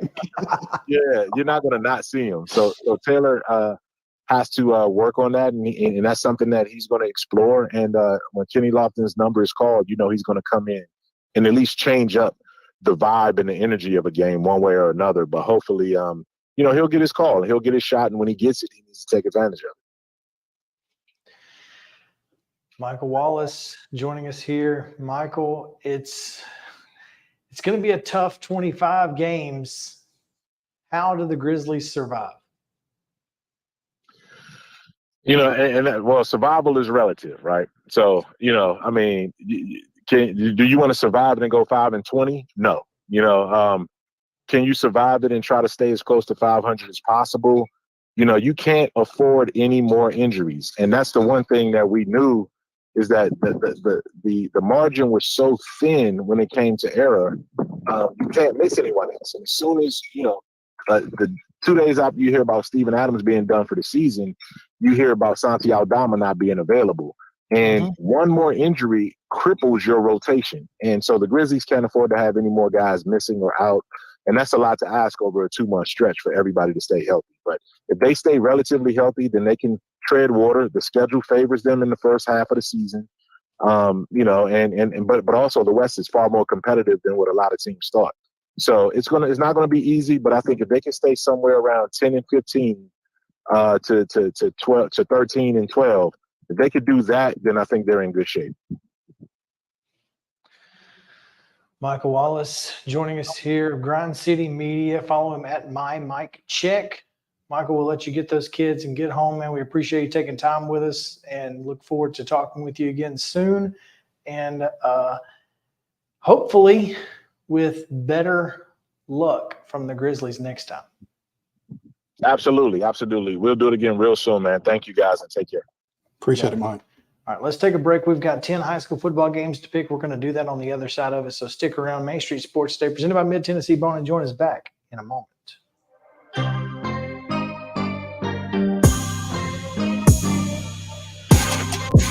Mid-Tennessee Bone and Joint treats your orthopedic injuries and existing conditions. Our trained physicians will get you back in the game faster.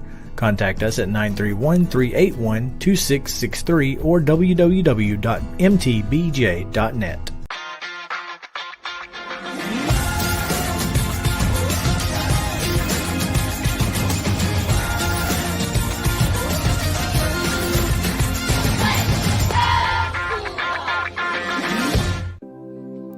Custom Stone Handler supplies over 600 distributors and suppliers with quality stone products.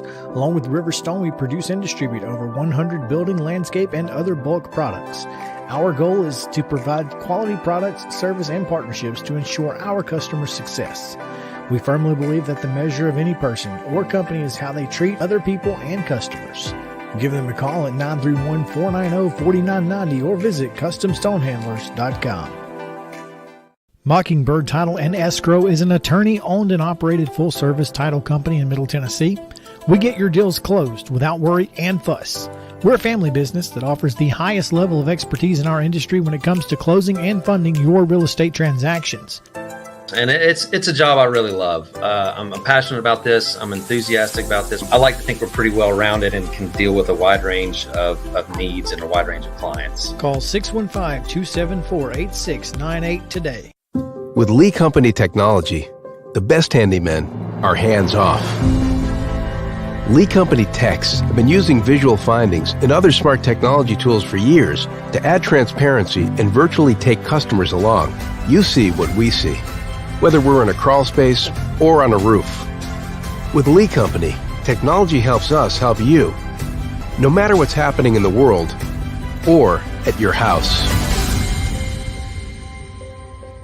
Piggly Wiggly, located in Neely's Mill Shopping Center, is Columbia's locally owned and operated Cost Plus 10 grocery store dedicated to serving the community with low prices and smiling faces. Piggly Wiggly offers fresh, hand-cut meats daily as well as daily hot plate lunches from their deli counter. You're certain to see smiling faces and a helping hand when you're here at Piggly Wiggly. Come by and check out our fresh produce, high-quality meats, and more. Down home, down the street, we'll see you at the Pig. Mid-Tennessee Bone and Joint has been the official sports medicine provider for Murray County Schools for more than 40 years. We specialize in orthopedic service, and our Ortho Quick Walk-In Clinic lets you bypass the ER. Visit us online at www.mtvj.net.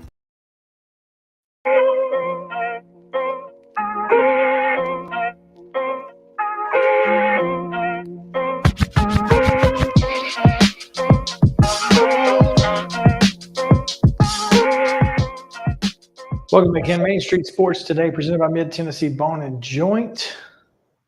Chris Yao and Maurice Patton here as we are getting ready to pick 10 of the biggest high school football games from across the state, or I'm sorry, the mid-state. We start, Mo. Let's see here. If I can get it to pull up. We start in our backyard. That's right. The border battle.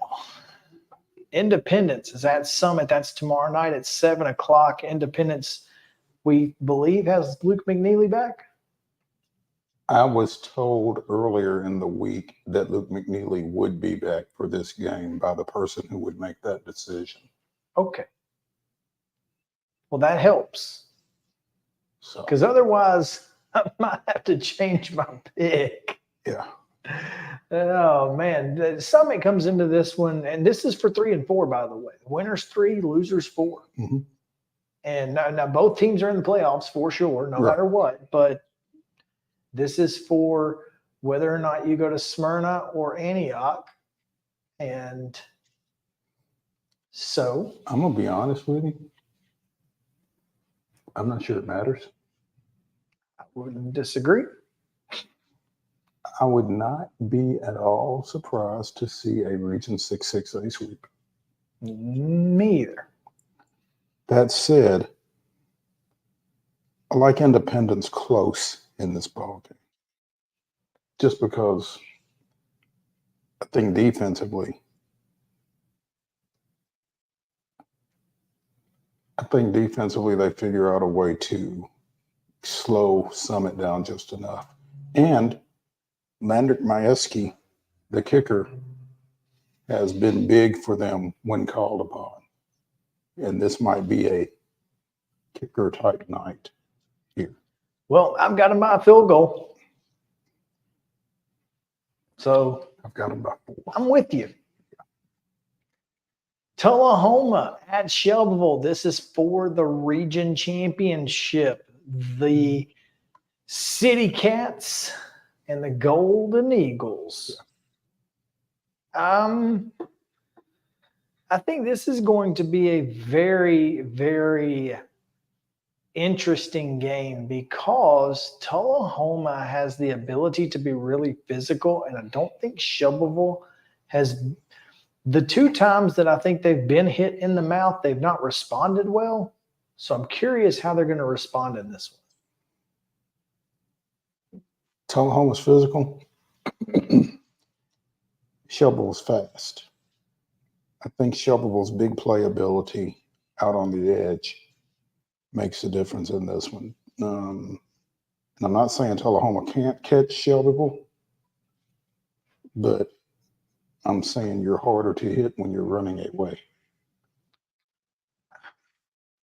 I like Shelbyville in this one. Shelbyville likes to run the ball off tackle. They don't do a whole lot of stretching and sweeping though, which is and they've got a great sophomore running back who is just absolutely bruising between the tackles as well.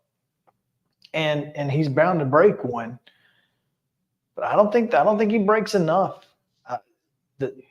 From what I've seen of Shelbyville in the 1.5 times I've seen them play, I think it's Tullahoma. I'm going to go with the City Cats. Marshall County at Pearl-Cohn. Is this one for the region title as well? I believe so. This one should be fun.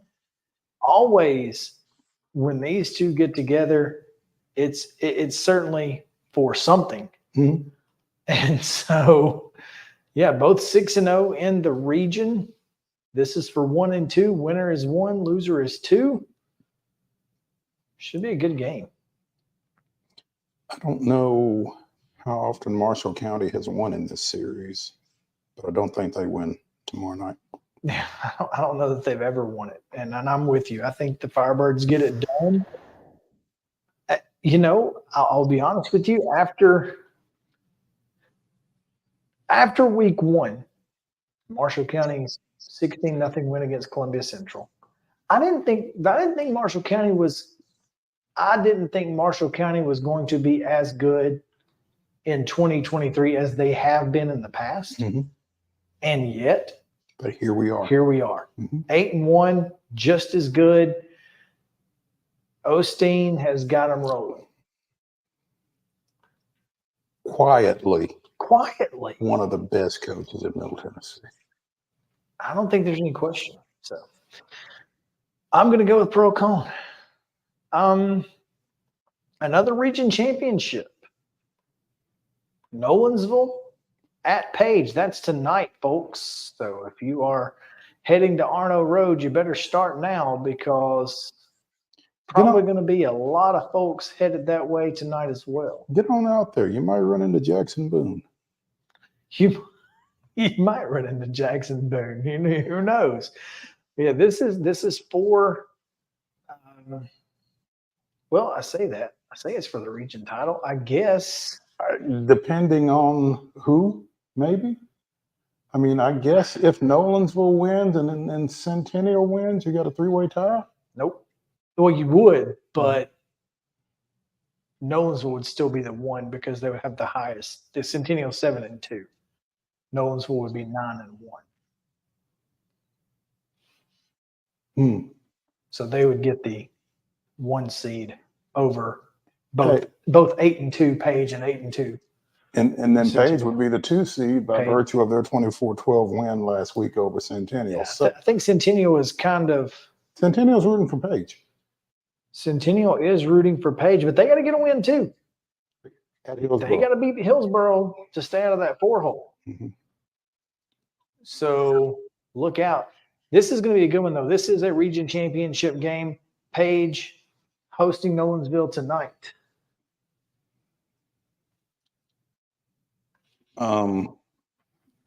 We've talked about comparing scores and how foolish it can be. But again, the common denominator here is Centennial. Centennial defeated Nolensville. Centennial lost to Page. I'm going with the Patriots at home. This one will be broadcast live on Main Street Media Radio. So if you're out there listening, you can hear the golden tones of Wade Neely, who did not pick the game. Because he will be on the broadcast. Mm-hmm. I'm going to go with the homestanding Patriots because, as I understand it, I don't know this to be a fact. I'm just saying what I heard. Nolensville's quarterback is out. That would be a factor. And if that is, in fact, true, give me Page all day. So, all right, what is it? That was 4. That's 4, which means, we started in our backyard. We end in our backyard in this segment. Loretto at Mount Pleasant 4, again, a region championship. Ish.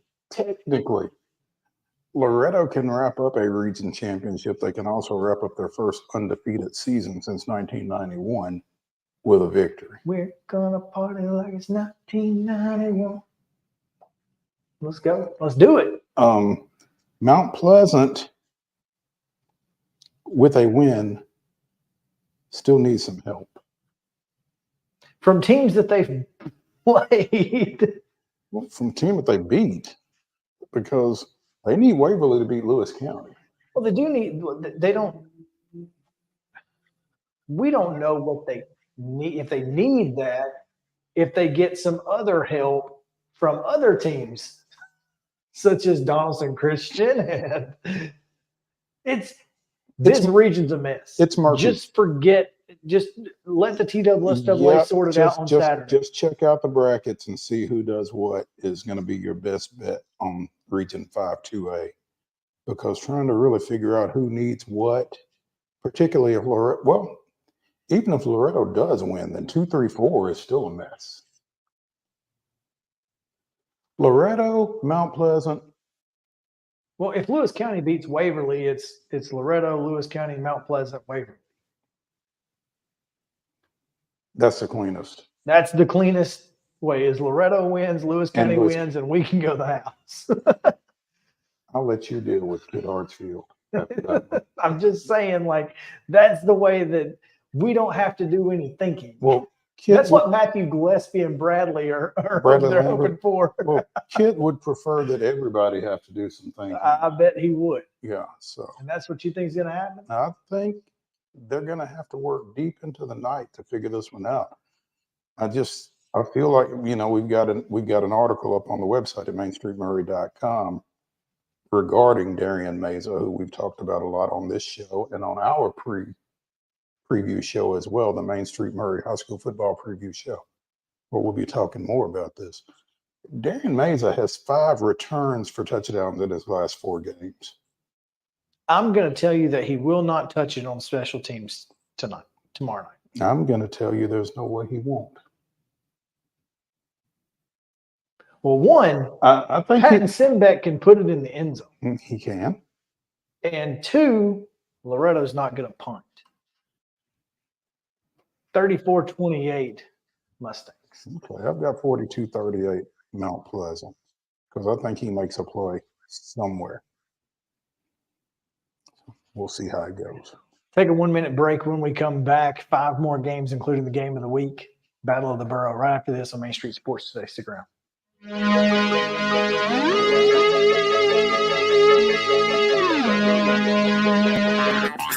This is Chris Yao with Main Street Sports Today. Every show, Mo Patton and I welcome friends from all across the sports landscape, from high school coaches and reporters to national, college, and pro sports personalities. You never know who might stop by for a chat. She's on Thinking Out Loud, presented by Regions, and Out of Pocket with Alyssa Lang. It is, in fact, Alyssa Lang. I'm a little nervous. I'm going to lower the bar for guests now. Oh, no. Like, apologies in advance. It sounds like SEC Commissioner Greg Sankey. You got that radio voice. I do. It's a good sound. Thanks for radio too. As do we. And then here's the other thing. You guys, you're spot on with the name. Everybody wants to be on Main Street. Everybody wants to be on Main Street. So, And we reach every main street in Middle Tennessee, Coach. yeah, that's it. So Perfect. when you are on Main Street and you are moving, You gotta love it. like you're moving, I was impressed. I'm glad someone.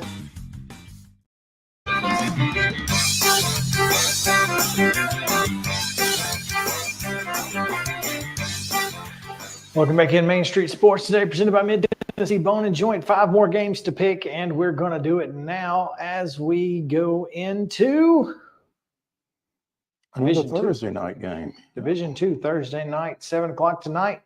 Montgomery Bell Academy hosting the Eagles of Brentwood Academy. This is going to be a good game. I think it's going to be a lot closer than others may think, but Blaine Keller goes out on the limb. Significant limb. The lone Brentwood Academy pick is I've got Montgomery Bell Academy in this one. I've got Montgomery Bell Academy in this one by more than 1. I've actually got them by 2 scores. And Brentwood Academy's struggling. They are, but if this season has taught me anything about this region, it's that you don't ever know what's going to happen. I feel like I got a pretty good idea what's going to happen in this one. I got the big red. All right. Lebanon at Gallatin, Green Wave hosting BDP Blue Devil Pride, and this should be a good game. I'm with Russell Venozzi on this one. I don't know what it is, man. It must be because I'm friends with Justin, but I got Lebanon in this one. I guess this means I'm not friends with Justin because I've got Gallatin in this one. 1, playing at home. 2, I just think they're playing better ball right now than Lebanon heading into the postseason. I've got the Green Wave. Another Division II matchup. This one in Division II, 2A. Davidson Academy's at Christ Presbyterian, and the Lions are, let's just say, they've been rolling for quite a while now. And This one, however, does have some playoff implications as Davidson Academy and CPA both sit at 4-1. A win would create a three-way tie at the top. Between them and who? FRA and CPA and Davidson Academy. Okay. All right. All three 8-1 right now. CPA beat Franklin Road Academy. They did. And I guess Franklin Road Academy beat Davidson. They did. Okay. All right. I think one of the biggest hallmarks of an Ingle Martin team is the way they get better as the year goes. And I think the Lions are playing some of their best ball right now. And I think they get it done here in this coaching matchup between former NFL quarterbacks. I like CPA here. I've got CPA by a point because I just don't know. Mm-hmm. I did the give them $1 and hope someone else figures it out. Ravenwood, Brentwood, Battle of the Woods. This one should be fun. We talked to Will Hester earlier. Make sure to go back and see that if you were not watching earlier, make sure to go back and check that out. I had some great things to say. The winner of this one will take control of the overall series, not the Battle of the Woods series. The overall series is tied 12-12, including 4 playoff games. But Brentwood does hold the regular season advantage. They're also undefeated. Mm-hmm. And this one is also, stop me if you've heard this, for a region championship. Yeah, it's kind of been a theme. I like Brentwood to finish up undefeated. I've got the Bruins in this one. I think between that defense that Will Hester was talking about and Baylor Hayes at quarterback, I think the Bruins at home figure out a way to get it done. Do you think that when these guys have the meeting, which I know Brentwood and Ravenwood are always going to play at the end, but like Mount Pleasant, Loretto, like there's a lot of games that are region championship games tonight. And I wonder if that was done intentionally or I think it was just, well, I mean, you can't dumb know. luck. No, but I mean, but when you're putting the schedule together, you go, okay, these two teams are probably going to be, in the hunt for a championship. And these two, and Lewis County, Waverly, it's not like Lewis County's playing East Hickman tonight. Right. You know what I mean? Yeah. So it's kind of funny how it's interesting. The teams that are really, in it. It's a week 11, and we got a lot of region title games tonight. Yeah. That's it. That is interesting. Anyway. It is interesting. I don't know how it comes about. I don't know if it's by design or if it's just dumb luck. But this next one. Well, I've got Ravenwood in this one, actually. I'm the lone Raptor pick. There you go. I just feel like, Will's going to dial something up tonight. Okay. Battle of the Borough, Oakland hosting Riverdale. Tomorrow night at 7:00 should be fun. I just think Oakland's got too much firepower even for Riverdale. I know Riverdale's got the quarterback, Braden Graham, who's playing some really good ball right now, but I think Oakland's at another level. Oakland has certainly been at another level for a while now. Obviously, Riverdale kind of, they got off to kind of a slow start with that loss at Henry County. Then they went over to Germantown and got beat, but they've certainly turned it on here as, region play has gotten going. I've got Oakland too, because again, look, I'm not betting against Kevin Creasy. I'm not going to do it. Until they get beat. Until somebody makes me. So there you go. Those are our picks. Those are our picks here on Main Street Sports today. If you want to see the rest of the staff's picks, MainStreetPreps.com has those. So make sure to go check those out. We are going to be back tomorrow. We've got a couple of great guests lined up for you. You can also hear more about our Loretto Mount Pleasant thoughts, among others, on the Main Street Murray High School Football Preview Show. Independence Summit. At 6:15 prior to that Battle of the Woods broadcast on Main Street Media TV. That's correct. So make sure to tune in wherever you watch Main Street Media TV, Roku, Apple products, Android products, Apple TV, Fire Stick, all of those things. Tomorrow we have couple of good guests lined up for you. We've got new basketball, and we're going to talk a little bit about Penn State and the state of Penn State. There we go. And so it's going to be fun. Obviously, Terry will join us as well. We'll make our college football picks. It's going to be a lot of fun. So come back with us. Follow Mo tonight if you are interested in high school football here in Southern Middle Tennessee. He'll be at Columbia Academy. I'll be retweeting, of course. Chip Cirillo joins the party. He will be at Lindsey Nelson Stadium for Columbia Central and Lincoln County. And like I said, I'll be retweeting everybody from Main Street Sports Today Twitter account, MS_Sports Today. So follow us as well. And we will see you guys tomorrow right here. Same bat time, same bat channel, 2 o'clock. Main Street, presented by Mid Tennessee Bone and Joint. Come back with us then.